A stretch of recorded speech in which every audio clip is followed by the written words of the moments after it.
sometimes talk therapy, people just think, well, you can just go sit on a couch and you talk to someone and then you kind of leave, and then you come back the next week and you do the same thing. I call that the flavor of the day. The flavor of the day, where you just kind of talk about what's going on in your day and your week. And I don't like that kind of therapy, y'all. I'm telling you, I know some people do it, and it's kind of like getting your hair cut or getting your toes or nails painted, and that's fine. If that's what you want, that's what you want. But that's not how we do it at Midwest Anxiety. That's not the MWA thing, right? This struggle got purpose and we grow. So whatever road we have to take next, all I need to know is that we'll roll with the punches.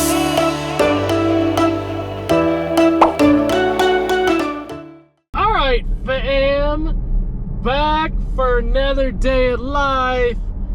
Back for another day of daily. Feeling so blessed, y'all. Feeling so blessed today. Feeling so blessed today. Feeling better, y'all. Feeling better. Not all the way there. My energy's still down.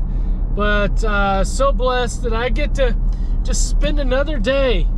Spend another day talking to you about mental health and just putting mental health out in this world. Oh, y'all. Here we are. Here we are, the middle of the week, and we're working really hard this week. We're working really hard because this weekend we get to play hard. And I just started looking at my calendar, y'all, and it's April. It's April. The trees are starting to bloom. It's starting to get warmer out, and before we know it, it's going to be summertime, y'all. Summertime. And you know what we do. We talk about watermelon season during the summer.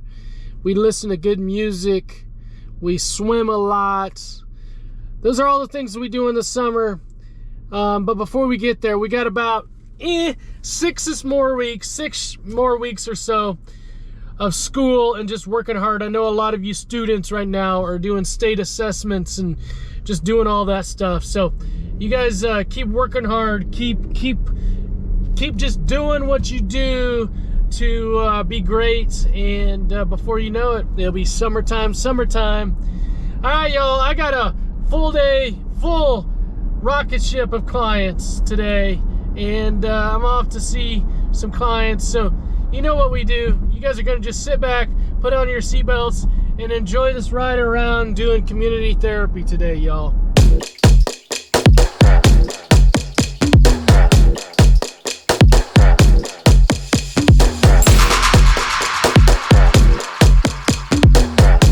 All right, fam. If you were like, hey, Randy, you got like 1 minute to tell us what you do with clients. Like, you got to sum it up in a minute.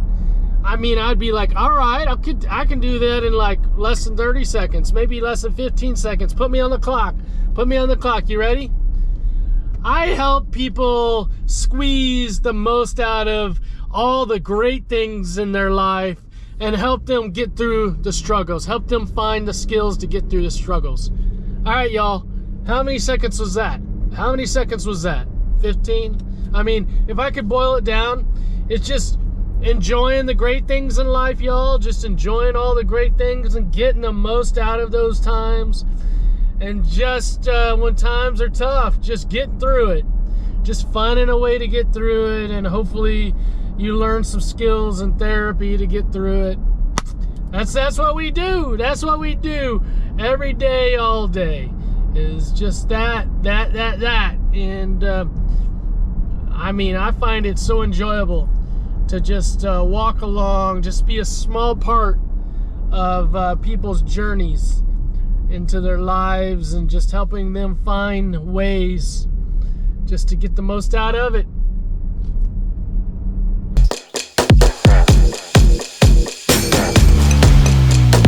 Need no help, that's all me. Need no help, that's all me. Need no help, that's all me.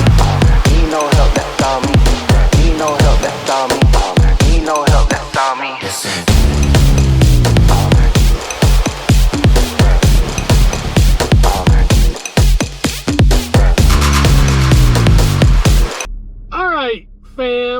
talk about something that I would have never, early in my therapy career, I would have never talked about this because, you know, I just didn't have the experience. But what I know now, definitely I think is important. When we're talking about going out and going to school all day, going to work all day, doing homework at night, all the things that it takes, our bodies and our brains, it takes all this energy to do these things in our life. And fam, I'm here to tell you that I would have just focused on the therapy part, and you know, you got to just push through and you got to tell yourself, you know, positive things of I can do this, I can do hard things. But legitimately, I'll tell you that it's not just about therapy, that there are other parts to making sure that you have the energy to be able to sustain the energy all day. And sleep and nutrition, I believe, is vital. It's vital, y'all. If you're not getting good sleep and you're not getting good nutrition, then and you're not well hydrated, right? Then and your body's not well, right? I mean, these are all things that in good therapy you should address. It's just not about thoughts, feelings, and behaviors. But I'm here to really just kind of recognize that those things are vital to get optimal performance, to get things out of your day. There's, you know, right now I'm struggling with an ear infection. I haven't been getting good sleep. My nutrition's been down, all three of those things. And I'm just kind of slugging along. And I'm really having to lean on my cognitive behavioral skills to get me through it, because I really am fighting against not being well, not being hydrated, not being fed, not being, you know, having good sleep. Those are all things that are working against me. And so if you're looking at why am I struggling in my day-to-day life, some of it may be that you're just not caring for yourself. And as I go into this period of time of going to Panama and going on vacation, I think self-care is just vital. It's vital. It's like taking care of your house or your car. If you don't take care of it, it will just crumble. It will fall apart. And the same thing is with you.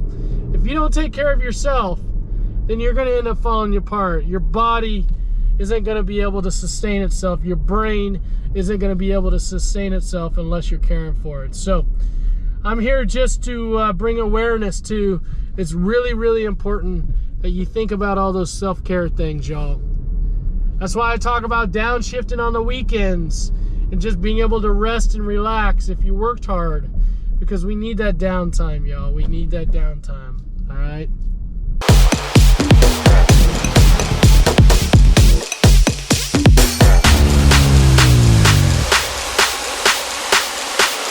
Let's talk about why do people get into therapy, and what do I believe is important to if you're in therapy. What's important about being in therapy? Why are you in therapy, right?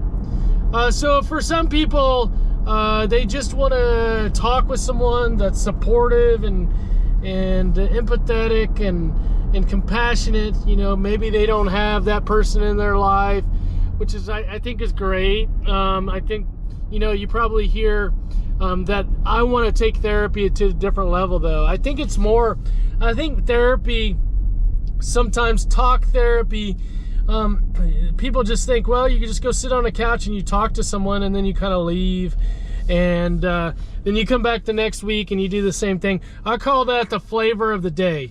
The flavor of the day, where you just kind of talk about what's going on in your day and your week.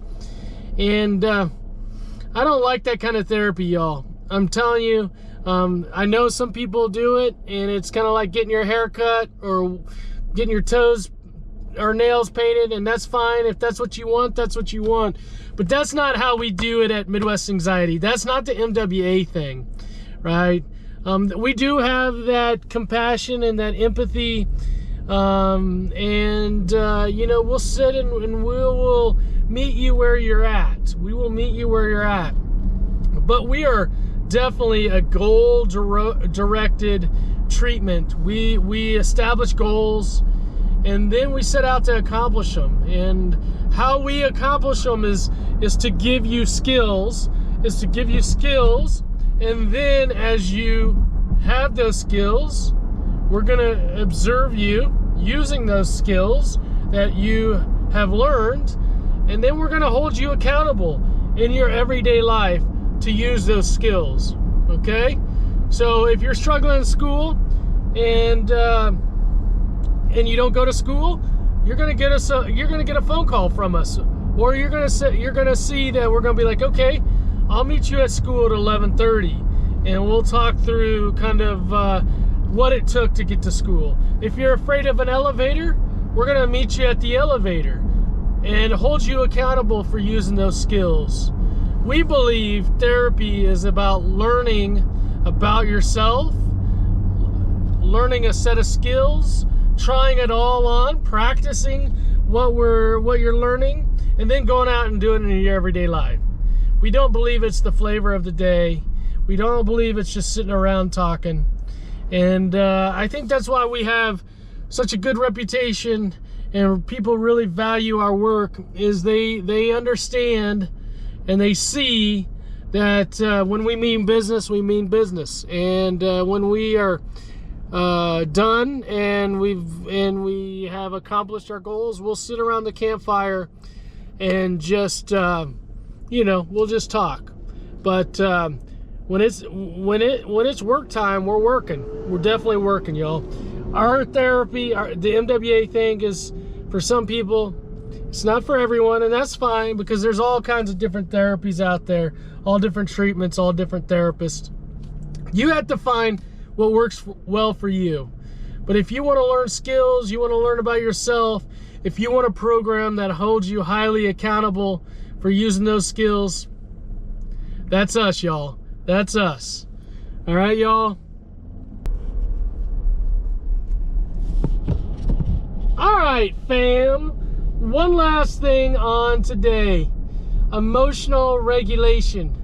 I talk with so many kids and parents about emotional regulation. I think it's vital. It's vital. It's so important. And it's being emotionally regulated is way more important than making it to a baseball game on time or most things, right? Emotional regulation is central to a lot of things we do. If we're not emotionally regulated, whatever we're doing is going to be negatively impacted, right? Our emotion is going to drive our thoughts, and it's going to drive our decisions, and it's going to drive our behaviors. And then because we're not emotionally regulated, we're disappointed or frustrated or angry or sad or whatever that negative emotion is, anxious, then that emotion is going to drive the rest of the things that we do. And I just don't want all those future things to be impacted by our emotions. And so I say, before you move on to the next thing, before you walk out the door and go to your baseball game, you got to get yourself emotionally regulated. You got to find those skills. You got to have those skills to work through it, whatever that negative emotion is. And you got to get yourself in a good place before we get to baseball, because if you're not emotionally regulated, then the things that happen next are going to be impacted by that, okay? So this takes a lot of, when I'm at homes and kids are emotionally dysregulated, we stop right there. We don't go any further. Sometimes parents will, out of convenience or comfort, just let it slide and move on to the next thing. We don't. We address that emotional dysregulation, and we work through that before anything else happens, okay? And so in families, this is not only helping the kids emotionally regulate, but also the parents have to be emotionally regulated to be able to work through it. And I just think it's vital. It's so important. And parents, you got to have a behavioral modification system. If you don't, then you're going to be at the mercy of yelling or manipulating or coercing your child to get emotionally regulated, and that's not healthy parenting. It's not healthy parenting. Is that when your child's emotionally dysregulated, that you got to take a step back. You got to emotionally regulate yourself, and you got to give space for your child to get emotionally regulated, and then come back together in whatever you're doing. But just because your kid's dysregulated doesn't mean that you should be dysregulated. You got to be doing your own work. All right, y'all? All right, hey, thanks for watching today. I hope you have a big smile on your face, lots of love in your heart, and see you again tomorrow.